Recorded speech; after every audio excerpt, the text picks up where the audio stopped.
नमस्कार साथियों, स्वागत है आपका द ड्रीम पॉइंट के डिजिटल यूट्यूब चैनल पे।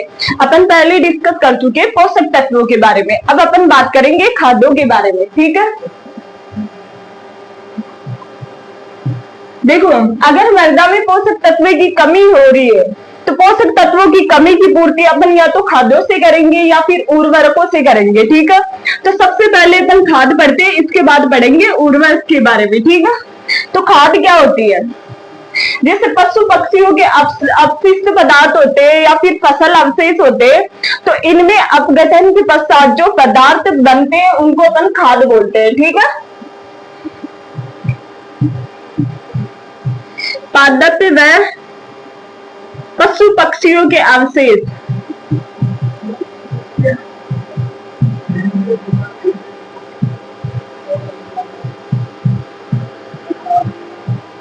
अवशेष से निर्मित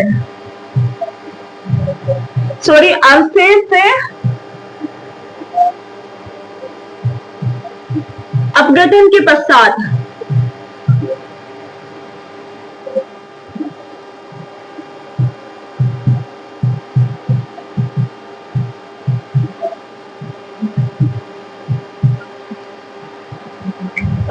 पादप व पशु पक्षियों के अवशेष के अपघटन के पश्चात जो पदार्थ बनते हैं उनको अपन खाद बोलते हैं। ठीक है, अब खाद शब्द की बात करें, अब देखो, खाद शब्द की बात करें तो खाद कौन सी भाषा से लिया गया?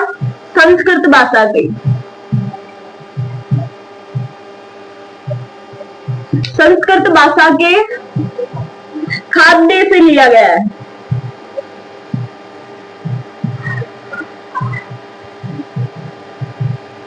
खाद्य शब्द की बात करें तो खाद्य शब्द किससे लिया गया? संस्कृत भाषा के खाद्य शब्द से लिया गया। ध्यान रखना, खाद्य, संस्कृत भाषा के खाद्य शब्द से खाद लिया गया है। और खाद्यों को अपन क्या बोलेंगे? देखो, पादप और पशु पक्षियों के अवशेष है, मतलब ये कैसा होगा?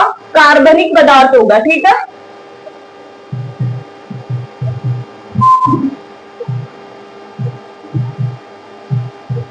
खाद कैसा है? कार्बनिक पदार्थ। तो अपन इस परिभाषा के बारे में डिस्कस कर चुके हैं। इसके साथ ही साथ खाद संस्कृत भाषा के खाद्य से लिया गया और कार्बनिक पदार्थ है, ये सबको पता है। ठीक है, आगे अपन बात करते हैं। यहाँ पे बात आ रही है, देखो, पशु पक्षियों के अवशेष में अपघटन के पश्चात बने पदार्थ को। तो अपघटन क्या होता है? अवशेष तो आप समझ गए, पादप अवशेष मतलब भूसी रह रही है कोई भी, या फिर अपन पशु पक्षियों की बात करें जैसे गोबर वगैरह, मलमूत्र वगैरह, इनका उपयोग अगर इनमें अपघटन हो रहा है तो इसके पश्चात बने पदार्थ को खाद बोलेंगे। ठीक है, अब बात करते हैं खाद के अपघटन से।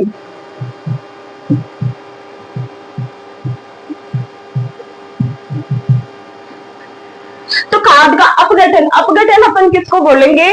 कि जटिल कार्बनिक पदार्थों का सरल कार्बनिक पदार्थों में टूटना, या फिर जटिल अकार्बनिक पदार्थों का सरल कार्बनिक पदार्थों में टूटना अपन क्या बोलेंगे? अपघटन बोलेंगे। तो खाद्यों का अपघटन हो रहा है मतलब, तो इसमें कौन से घटक सहायक है?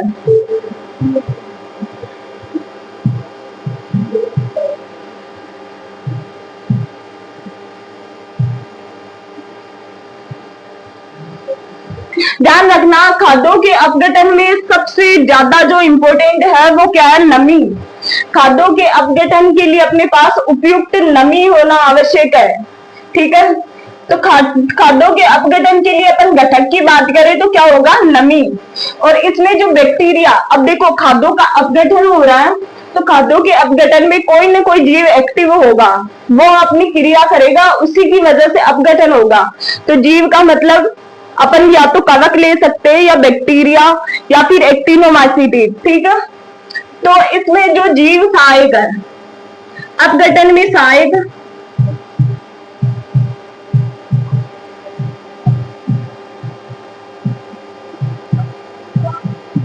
अपघटन में सहायक जीव की बात करें तो वो क्या होगा? जीवाणु या फिर बैक्टीरिया।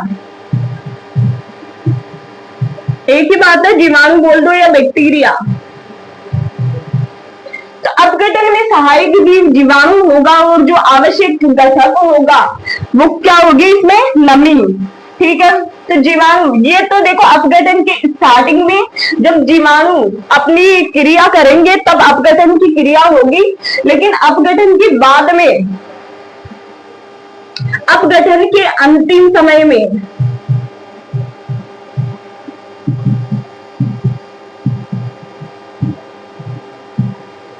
अपघटन के अंतिम समय में एक्टिनोमाइसीटी सक्रिय होंगे, ध्यान रखना।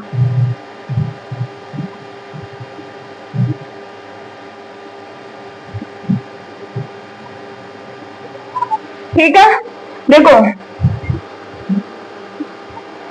खाद्यों में आवश्यक घटक की बात करें नमी होगा, अपघटन में सहायक जीव की बात करें तो वो कौन सा होगा, जीवाणु या बैक्टीरिया। अब अपघटन के अंतिम समय में, मतलब अपघटन लगभग होने वाला होता है, उस टाइम एक्टिनोमाइसीटी सक्रिय होगा और ये अपघटन की क्रिया को संपूर्ण रूप से कंप्लीट करता है। ठीक है, तो ये हो गया खाद्यों के अपघटन से रिलेटेड अपने पास। ठीक है, आवश्यक घटक कौन सा है, नमी, अपघटन में सहायक जीव जीवाणु और अंतिम समय में सहायक क्या होगा, एक्टिनोमाइसीटी सक्रिय होगा। इतना काफी है, ध्यान रखना। जो खाद्य शब्द लिया गया है वो संस्कृत भाषा के खाद्य से लिया गया है। और आगे अपन बात करें खाद्य और उर्वरक में फर्क क्या होता है। एक तो अपन पोषक तत्व पढ़ चुके हैं जो पहले, अगर मृदा में पोषक तत्व की कमी होती है तो अपन एक तो खाद डाल सकते हैं, एक उर्वरक। अब इन दोनों में फर्क क्या होता है वो बात करते हैं।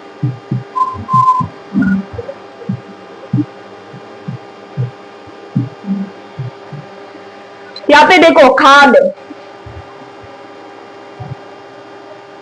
खाद बोले तो कार्बनिक पदार्थ है। ठीक है, खाद जब मैंने स्टार्टिंग में लिखा है आपको, खाद क्या है, कार्बनिक पदार्थ है। उर्वरक क्या है, उर्वरक अपनी प्रयोगशालाओं में निर्मित एक रासायनिक पदार्थ है। ठीक है,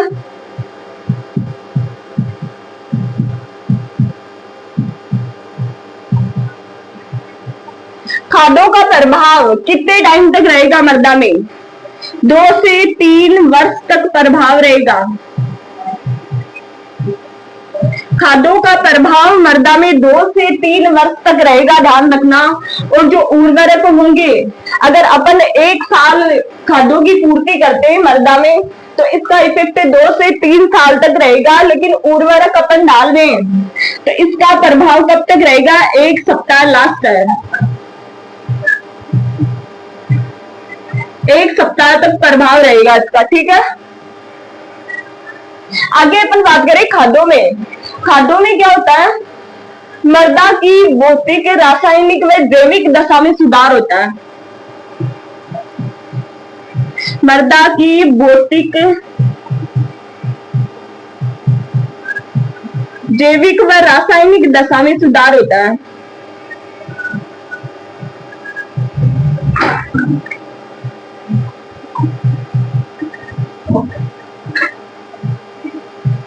अब इसमें क्या होगा, उर्वरकों से क्या होगा, उर्वरक मृदा के लिए बेनिफिट रहेगा, नहीं, बिल्कुल भी नहीं। ध्यान रखना, अगर केमिकल की अपन पूर्ति करेंगे, मृदा हो चाहे अपनी बॉडी, तो इससे मृदा या फिर अपनी बॉडी खराब ही होने वाली है। ठीक है, तो अपन मृदा की भौतिक, जैविक और रासायनिक दशा में सुधार के लिए खादों की पूर्ति करेंगे। और उर्वरक का इफेक्ट क्या रहेगा कि ये मृदा की भौतिक, जैविक और रासायनिक दशा को खराब करता है।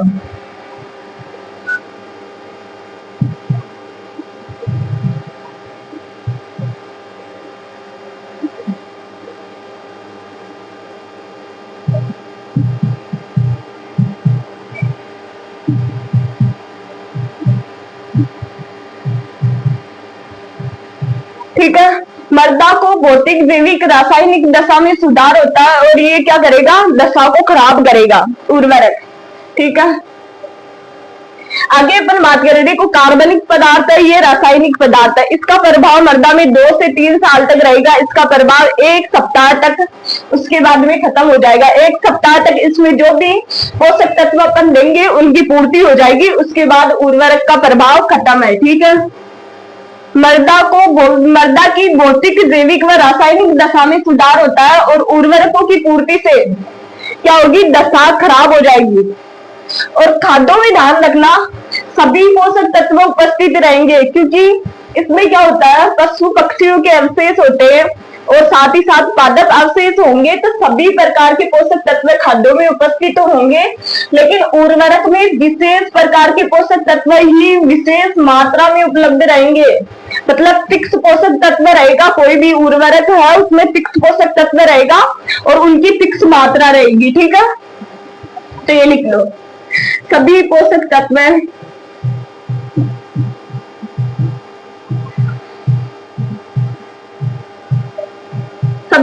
तत्व उपस्थित हैं।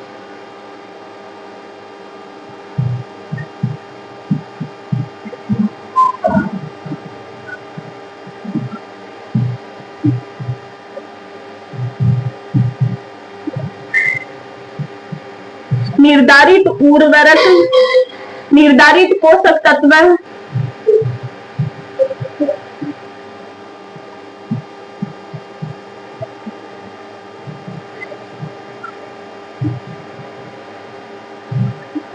में मात्रा उपस्थित होगी। ठीक है, देखो सभी पोषक तत्व उपस्थित होंगे खाद्यों में, और उर्वरक में क्या होगा, विशेष उर्वरक में एक विशेष प्रकार का पोषक तत्व रहेगा और उसकी मात्रा भी फिक्स रहेगी।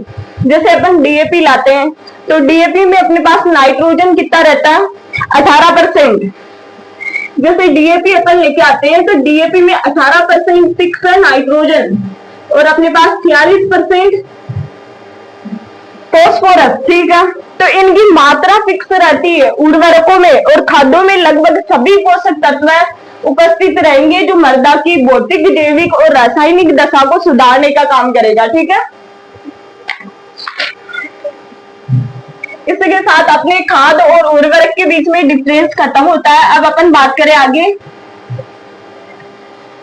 और भी बनाने को बहुत है, इनमें अपन फर्क कर सकते हैं, बाकी इतना काफी है आपके लिए। ठीक है, 2 से 3 वर्ष तक खाद्यों का प्रभाव रहेगा और जो अपने उर्वरक है उनका 1 सप्ताह में खत्म हो जाएगा प्रभाव। ठीक है, मृदा की भौतिक, जैविक और रासायनिक दशा में सुधार होता है और दशा को खराब करता है कौन, उर्वरक। सभी पोषक तत्व उपस्थित रहेंगे खाद्यों में, लेकिन विशेष उर्वरक में निर्धारित पोषक तत्व व मात्रा उपस्थित होगी उर्वरकों में। एग्जाम्पल बोले तो डीएपी में 18% नाइट्रोजन और 46% फॉस्फोरस होता है। ठीक है, आगे अपन बात करें खाद्यों से मृदा की जैविक, भौतिक और रासायनिक दशा पर क्या प्रभाव पड़ता है उसके बारे में डिस्कस करेंगे। ठीक है,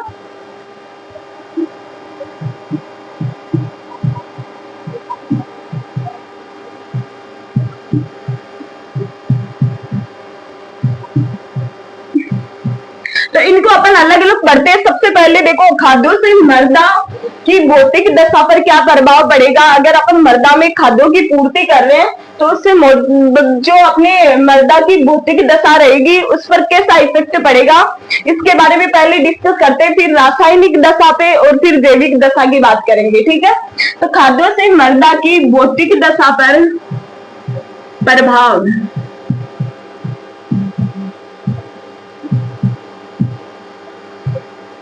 मृदा की भौतिक दशा की अपन बात करें तो भौतिक दशा कौन सी होती है, अपन आगे जब मृदा पढ़ेंगे तब उसमें मृदा के भौतिक गुण पढ़ेंगे, रासायनिक गुण पढ़ेंगे, जैविक गुण पढ़ेंगे। तो उसमें देखो भौतिक दशा मतलब भौतिक दशा में मृदा जल, मृदा वायु और इसके साथ ही साथ मृदा ताप है ना, ये सब गुण किसमें आ रहे हैं, भौतिक दशा में। तो जैसे मृदा जल है, मृदा वायु है और मृदा जो ताप है, इन पे क्या इफेक्ट पड़ेगा, कैसे, खाद्यों की पूर्ति से, तो इसका अध्ययन करेंगे अपन। सबसे पहले बात करें मृदा जल। अच्छा, खाद्यों से मृदा की भौतिक दशा पर प्रभाव। तो खाद्यों की अगर पूर्ति कर रहे हैं अपन, तो खाद्य क्या है अपने पास, कार्बनिक पदार्थ है। तो कार्बनिक पदार्थ है, तो मृदा जल पर क्या इफेक्ट पड़ेगा। खाद्यों की पूर्ति अगर अपन मृदा में कर रहे हैं, तो मृदा जल में क्या इफेक्ट रहेगा, प्राप्य जल की मात्रा बढ़ेगी। ध्यान रखना,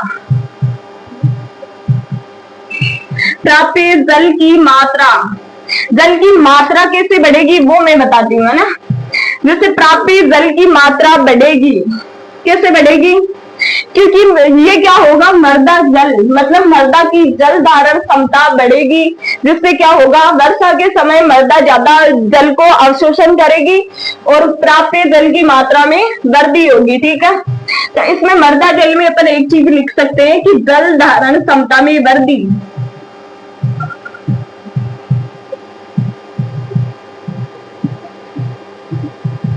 अच्छा, मृदा है, कोई भी नॉर्मल अपने पास सोइल है, उसमें अपन खाद्यों की पूर्ति करेंगे तो मृदा की जल धारण क्षमता बढ़ेगी। ये हमेशा ध्यान रखना, क्योंकि खाद क्या कर रहे हैं, मृदा की भौतिक दशा को सुधारने का काम कर रहे हैं। ठीक है, तो मृदा जल अपने पास हो गया, प्राप्य जल की मात्रा को बढ़ाता है, जल धारण क्षमता में वृद्धि करेगा। ठीक है, मृदा जल की बात करें, मृदा ताप।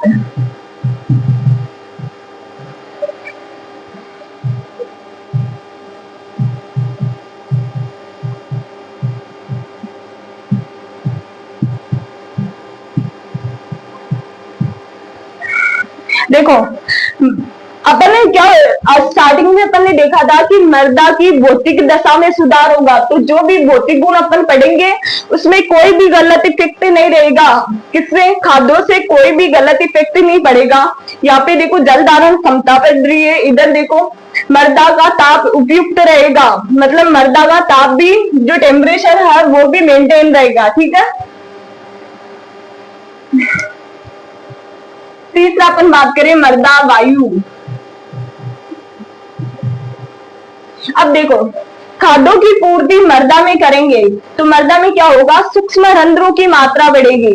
सूक्ष्म रंध्र मृदा में, जैसे यहाँ पे केवल मृदा, अब यहाँ पे खाद्यों की पूर्ति करेंगे अपन तो सूक्ष्म रंध्रों की मात्रा बढ़ेगी, तभी मृदा की जल धारण क्षमता बढ़ रही है, क्योंकि सूक्ष्म रंध्रों की मात्रा बढ़ रही है।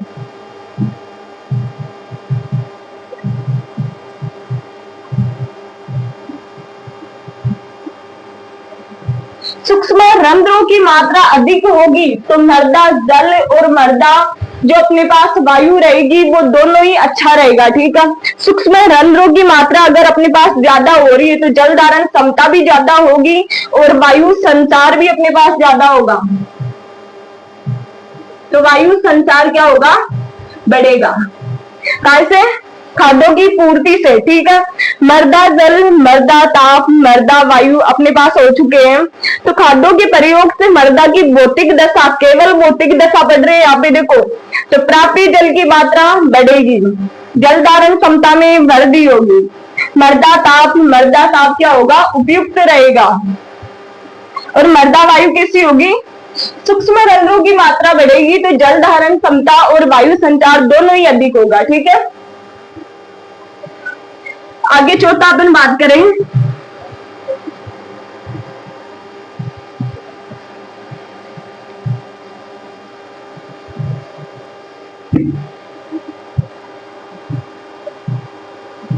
मृदा संरचना। खाद्यों के प्रयोग से मृदा की भौतिक दशा पर प्रभाव, इसमें अपन चौथा जो अपने पॉइंट है इसकी बात करें कि मृदा संरचना, खाद्यों के प्रयोग से मृदा संरचना पे क्या इफेक्ट पड़ेगा, मृदा संरचना में सुधार होता है।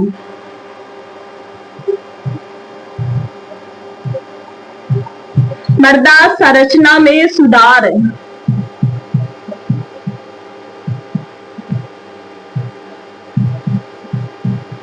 ठीक है, अब अपन बात करें, देखो मृदा संरचना, वायु, जल, ताप जो भी मैं करवा रही हूँ उसके बारे में अपन आगे बहुत अच्छे से डिस्कस करेंगे। अभी बस इतना ध्यान रखो कि मृदा संरचना जो भी भौतिक गुण है उसमें वृद्धि होगी, मतलब भौतिक गुण बना रहेगा, किससे, खाद्यों की पूर्ति से, तो मृदा संरचना में भी सुधार होता है। एक नोट लगा के लिखो इसी में, कृषि की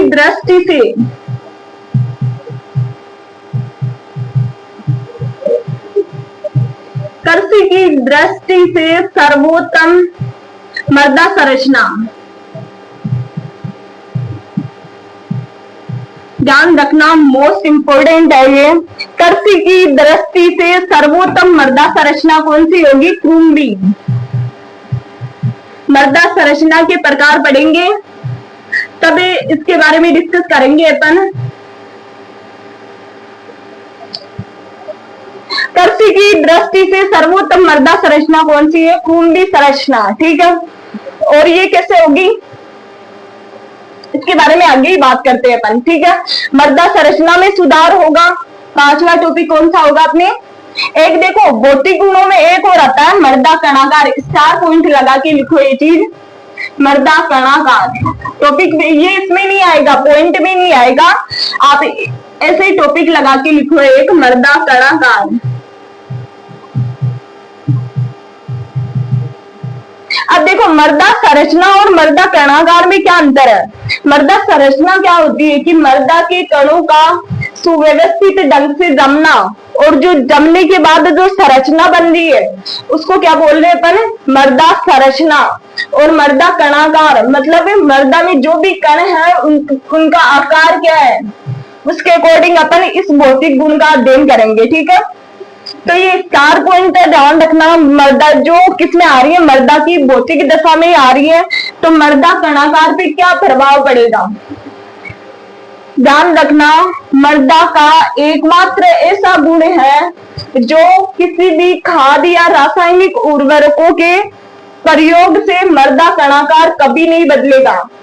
कितनी भी आप जो भी सस्ती क्रियाएं कर लो या फिर खाद्यों की पूर्ति कर लो या उर्वरकों की पूर्ति कर लो, मृदा कणाकार एकमात्र ऐसा भौतिक गुण है जो किसी भी कारक से परिवर्तित नहीं होता है। ध्यान रखना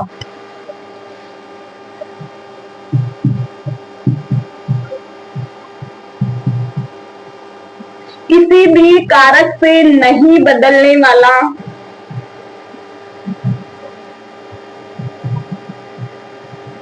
परिवर्तित नहीं होने वाला,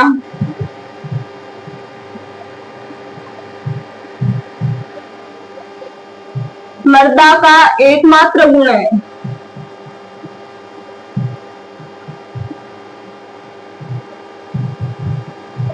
देखो किसी भी कारक से परिवर्तित नहीं होने वाला मृदा का एकमात्र गुण कौन सा है? मृदा कणाकार।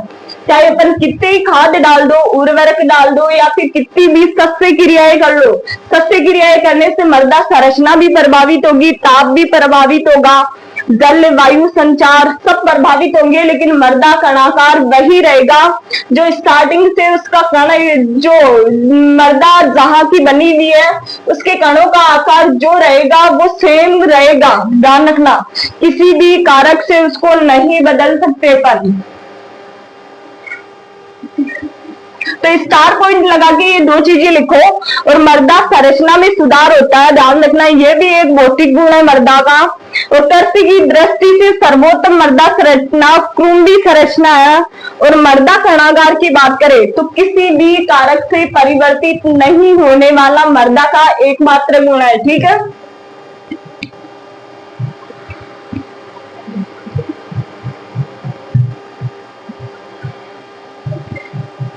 मृदा संरचना, ताप, वायु और मृदा जल, ये 4 टॉपिक हो गए अपने।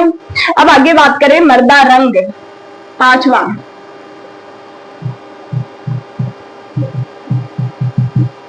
तो देखो खाद्य कैसी होगी? गहरे रंग की होगी खाद्य, ठीक है। तो मृदा का रंग क्या होगा? गहरा होता जाएगा। जैसे अपन मृदा में खाद्यों की पूर्ति करेंगे तो मृदा का रंग कैसा होता जाएगा? गहरा।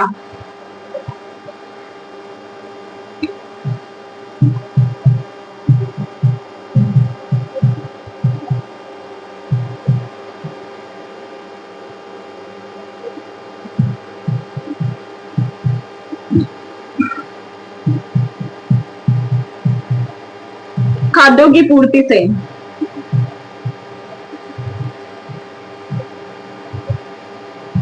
ठीक है, मर्दा का रंग गहरा होता जाएगा खाद्यों की पूर्ति से। मर्दा रंग भी ये चीज ध्यान रखना।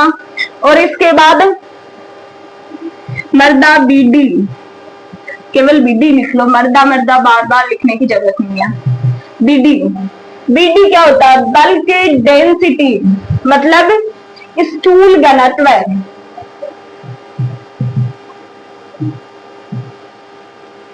अच्छा, केवल घनत्व की बात करें यहाँ पे, फिर ये तो प्रकारों में आ जाएगा इनके, है ना। मर्दा घनत्व की बात करती है। चलो, तो घनत्व से एक सीधी सीधी बात समझे तो घनत्व का मतलब क्या होता है कि वजन। वजन, बस घनत्व से इतनी चीज समझ लो आप कि घनत्व का एक शब्द में बोले तो वजन। ठीक है, तो मर्दा घनत्व कितना प्रकार का होता है? 2 प्रकार का। एक तो होता है बीडी, दूसरा पीडी। बीडी यानी स्थूल घनत्व, बल्क डेंसिटी, और पीडी पार्टिकल डेंसिटी, मतलब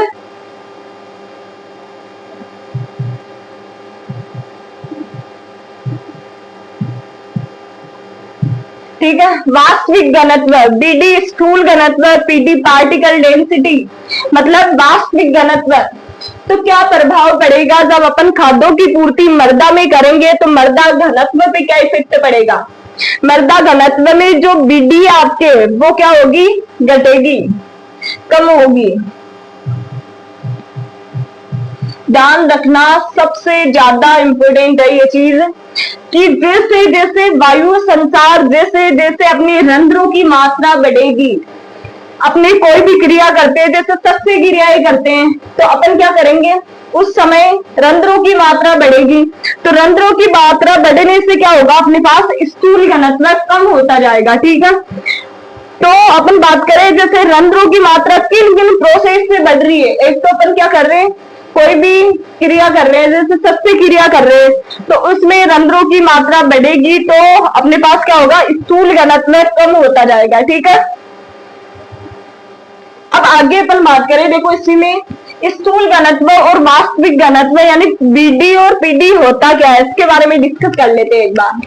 ठीक है, आपके पास देखो मर्दा से खाद्यों से मर्दा की भौतिक दशा पर प्रभाव। मर्दा रंग कैसा हो रहा है? गहरा होता जाएगा खाद्यों की पूर्ति से। मर्दा घनत्व है तो क्या होगा? बीडी कम होती जाएगी। और पीडी पे क्या प्रभाव पड़ेगा?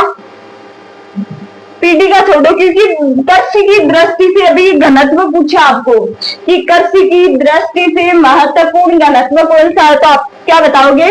बीडी स्थूल घनत्व। कारक अपने हो चुके हैं, भौतिक दशा पर पड़ने वाले प्रभाव अपने हो चुके हैं। अपने थोड़ा सा स्टार पॉइंट लगा के बीडी और पीडी के बारे में लिख लो।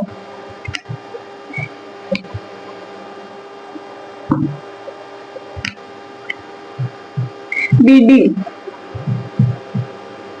तो बीडी किसको बोल रहे हैं अपन? पहले तो इनकी जो इकाई लिखो कि इनकी इकाई क्या होती है, उसके बाद समझते हैं कि बीडी और पीडी होता क्या है। तो इनकी इकाई क्या है? ग्राम प्रति घन सेमी या मिलीग्राम प्रति घन मीटर। ठीक है, पीडी की भी सेम होगी, ग्राम प्रति घन सेमी या मिलीग्राम प्रति घन मीटर। ठीक है, ये इनकी इकाई होगी। तो अब अपन बात करें बीडी और पीडी होता क्या है। कोई भी एरिया, जैसे ये अपने पास है, जैसे कोई भी खेत है उसका एरिया लेंगे कितना? 1 सेंटीमीटर। 1 सेंटीमीटर तो उसकी क्या रखेंगे? लंबाई। कोई भी खेत लेंगे उसमें कोई छोटा सा टुकड़ा लेंगे और उस टुकड़े की लंबाई कितनी होनी चाहिए? 1 सेंटीमीटर। ठीक है, और चौड़ाई भी अपने पास कितनी होनी चाहिए? 1 सेंटीमीटर। ठीक है, और उसकी जो ऊंचाई है, मतलब किस ऊंचाई में लेंगे? देखो कोई भी आपके पास चीज है, जैसे मान लो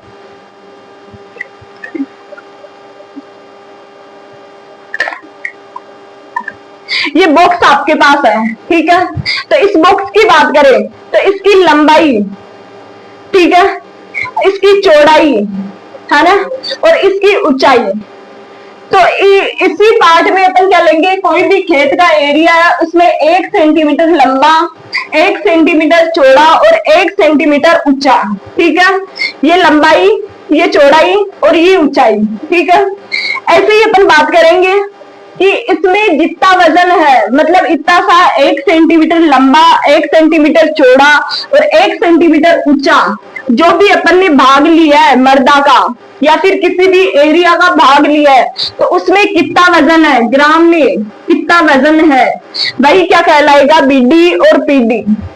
ठीक है, समझ आया? जैसे मतलब 1 सेंटीमीटर लंबा, 1 सेंटीमीटर चौड़ा और 1 सेंटीमीटर क्या होगा, गहरा या फिर ऊंचा। ठीक है, इतना पार्ट अपन लेंगे और उसमें जितना वजन हो रहा है मर्दा का, उसी को मैंने क्या बोला था, घनत्व का मतलब क्या होता है, वजन। तो जितना वजन होगा वही क्या हो जाएगी, बीडी और पीडी। अब दोनों ही बीडी और पीडी हो रही है, तो इनमें फर्क क्या है, फिर इसकी बात करते हैं। तो जैसे ये वाला एरिया है, इसमें ठोस प्लस वायु, ठोस प्लस वायु। ठीक है, ये वाला एरिया है, इसमें अपन क्या करेंगे, जितना भी ठोस भाग है उसको भी शामिल करेंगे और जितनी भी वायु है उसको भी जोड़ के क्या होगा अपने पास, स्थूल घनत्व है।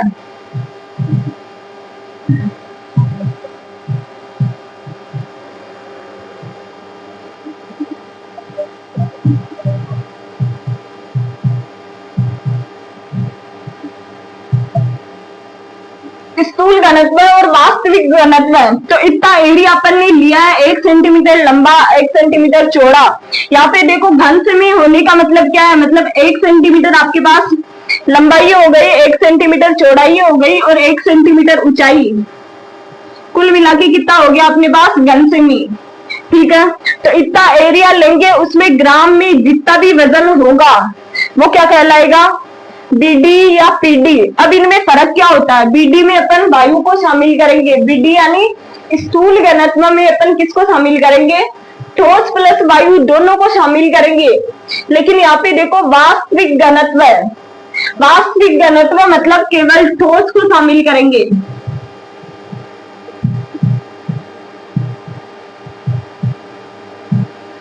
ठीक है, केवल ठोस को शामिल करेंगे तो वो क्या होगी, पीडी। जैसे कोई भी एरिया है, ये वाला अपन ने ले रखा है, तो इसमें जितनी भी वायु है, जितना भी ठोस है, कुल मिला के मतलब 1 सेंटीमीटर लंबा, चौड़ा और ऊंचे भाग में जितनी ठोस और वायु है वही मर्दा का स्थूल घनत्व कहलाता है। और दूसरा अपन बात करें पीडी की, तो केवल ठोस को शामिल करेंगे, मतलब इस एरिया में जितने भी अपने पास ठोस कण बच रहे हैं उन्हीं को अपन किसमें शामिल करेंगे, पीडी में। ठीक है, तीसरा पॉइंट अपन बात करें कि मर्दा की बीडी औसत में होती कितनी है।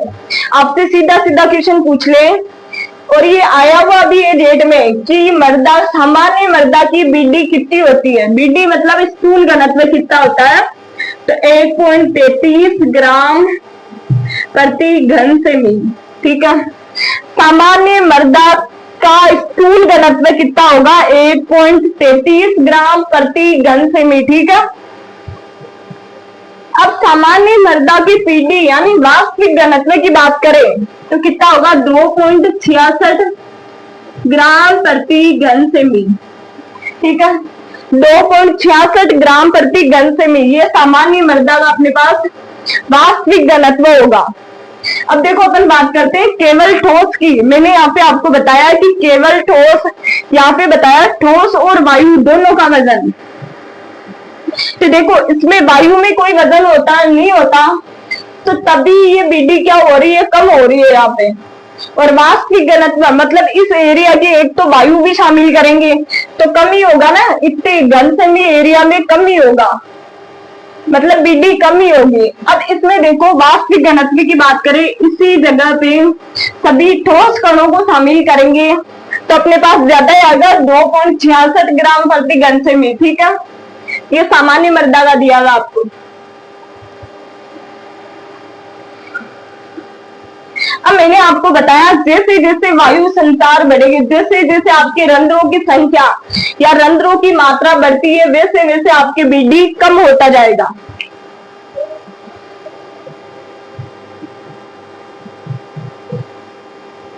रंध्रों की मात्रा बढ़ने से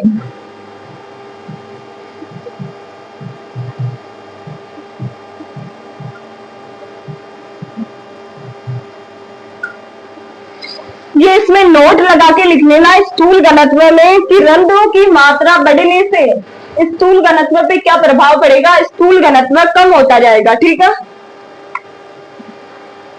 तो रंध्रों की मात्रा किन किन क्रियाओं से बढ़ती है? देखो, रंध्रों की मात्रा बढ़ेगी, एक तो खाद्यों की पूर्ति करेंगे, तब मैंने आपको बताया कि सूक्ष्म रंध्रों की मात्रा बढ़ेगी। तब सूक्ष्म रंध्रों की मात्रा बढ़ रही है तो बीडी, मैंने अभी अभी बताया था आपको, जब इनमें भौतिक दशा पर प्रभाव में बता रही थी तब मैंने बताया कि बीडी कम होती जाएगी। कब? जब रंध्रों की मात्रा बढ़ रही है तब। और खाद्यों की पूर्ति से रंध्रों की मात्रा बढ़ रही है तो खाद्यों की पूर्ति से बीडी भी कम होती जाएगी। और रंध्रों की मात्रा जैसे एक तो खाद्यों से बढ़ रही है, एक जैसे अपन सस्ते क्रियाएं करते हैं, खेती संबंधी जैसे जुताई, ये सब क्रियाएं करते हैं, इनमें भी इनकी रंध्रों की मात्रा बढ़ेगी। तो रंध्रों की मात्रा बढ़ने से होगा क्या, स्थूल घनत्व कम होता जाएगा। ठीक है, इसकी इकाई ग्राम प्रति घन सेमी, दोनों की इकाई सेम ही है, ध्यान रखना, बीडी और पीडी।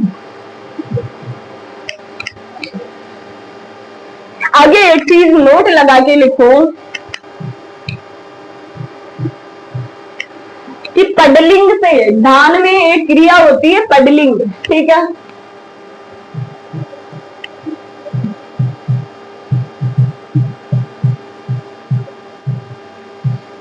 पडलिंग से बीडी पे क्या प्रभाव पड़ेगा, पडलिंग से बीडी पे क्या प्रभाव पड़ेगा, ये सोचने की बात है। मैंने बोला सस्ते क्रियाएं करेंगे तब बीडी की मात्रा कम होगी, और खाद्यों की पूर्ति करेंगे तब बीडी की मात्रा कम होगी, और पडलिंग से क्या होगा, बीडी की मात्रा अधिक होगी। ध्यान रखना, पडलिंग से स्थूल घनत्व, पडलिंग से स्थूल घनत्व बढ़ेगा। और जो जिस मृदा का स्थूल घनत्व बढ़ रहा है मतलब वो मृदा फसलों के लिए उपयुक्त नहीं है, मृदा की बीडी जितनी कम। एक दूसरा पॉइंट इसमें और लिखो, मृदा की बीडी जितनी कम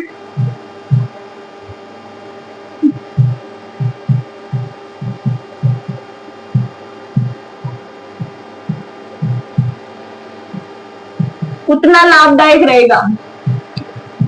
ध्यान रखना, मृदा की बीडी जितनी डाउन होती जाएगी, मैं बोल रही हूँ खाद और अपन जैसे जुताई की क्रिया कर रहे हैं तो उनसे क्या हो रही है, बीडी डाउन हो रही है। तो मृदा की बीडी जितनी कम होगी मृदा के लिए उतना अधिक होगा। और मृदा की बीडी कम होने का मतलब क्या है, रंध्रों की मात्रा बढ़ना। रंध्रों की मात्रा जब जब अधिक होगी, जिन जिन क्रियाओं से अधिक होगी, बीडी उतनी ही कम होती जाएगी। रंध्रों की मात्रा बढ़ने से बीडी कम होगी। और पडलिंग से स्थूल घनत्व, ये वेरी वेरी इंपॉर्टेंट लगा के लिखो कि मृदा में बीडी से क्या प्रभाव पड़ेगा। जैसे मृदा में अपन पडलिंग कर रहे हैं तो उस क्रिया से स्थूल घनत्व पे क्या प्रभाव पड़ रहा, तो स्थूल घनत्व बढ़ेगा।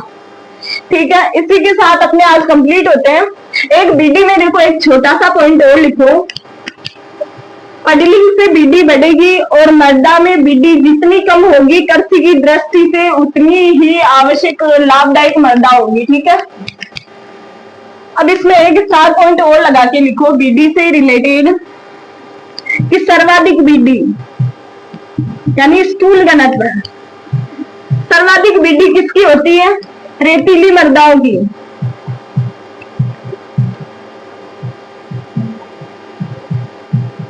तीरे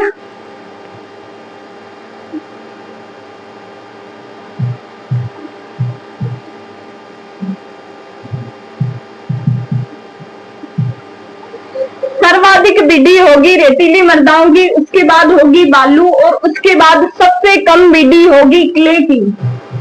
सबसे कम बीडी होगी क्ले की। तभी मैं बार बार बता रही हूँ कि जितनी कम अपने पास बीडी होगी उतना ही वो लाभदायक होगी, ठीक है। कृषि की दृष्टि से जितनी बीडी कम होगी वो उतनी ही लाभदायक होगी, किसमें? कृषि की दृष्टि से, ठीक है। तो क्ले मृदाएं अपन पढ़ते हैं कि सबसे ज्यादा जो उपजाऊ मृदाएं होती है वो क्ले मृदाएं होगी। तो ये इनकी बीडी सबसे कम है, तो मतलब ये सबसे ज्यादा लाभदायक है, ठीक है। अब सर्वाधिक बीडी की बात करें, सर्वाधिक बीडी किसकी हो जाएगी? क्ले मृदाओं की, फिर बालू, उसके बाद रेतीली मृदाएं। आज के टॉपिक में देखो अपन ने 2-3 जो इम्पोर्टेंट टॉपिक है उसके बारे में डिस्कस किया कि पडलिंग से बीडी हमेशा बढ़ती जाएगी, ठीक है। पडलिंग से बीडी हमेशा बढ़ती जाएगी। सर्वाधिक बीडी किसकी होगी? रेतीली मृदाओं की, बालू और क्ले मृदाओं की, ठीक है। सबसे ज्यादा क्ले मृदाओं की, सॉरी रेतीली मृदाओं की, और सर्वाधिक बीडी होगी क्ले मृदाओं की, ठीक है। अब ये हो गया अपने पास। एक अपन ने पढ़ा है कि मृदा कणाकार से क्या प्रभाव पड़ेगा। मृदा कणाकार किसी भी कारक से अपरिवर्तनशील होता है। कोई भी कारक मृदा कणाकार को नहीं बदल सकता, ध्यान रखना। एकमात्र ऐसा गुण है मृदा का जो अपरिवर्तनशील है। इसी के साथ अपने आज मृदा से खादों से जो मृदा की भौतिक दशा पर प्रभाव पड़ेगा उसके बारे में डिस्कस कर लिया। खाद क्या होता है और खादों के बारे में अपन कंप्लीट डिस्कस कर चुके हैं। आगे फिर मिलते हैं मृदा पर खादों से मृदा पर जो रासायनिक प्रभाव पड़े हैं उनके बारे में। तब तक के लिए जय हिंद, जय भारत।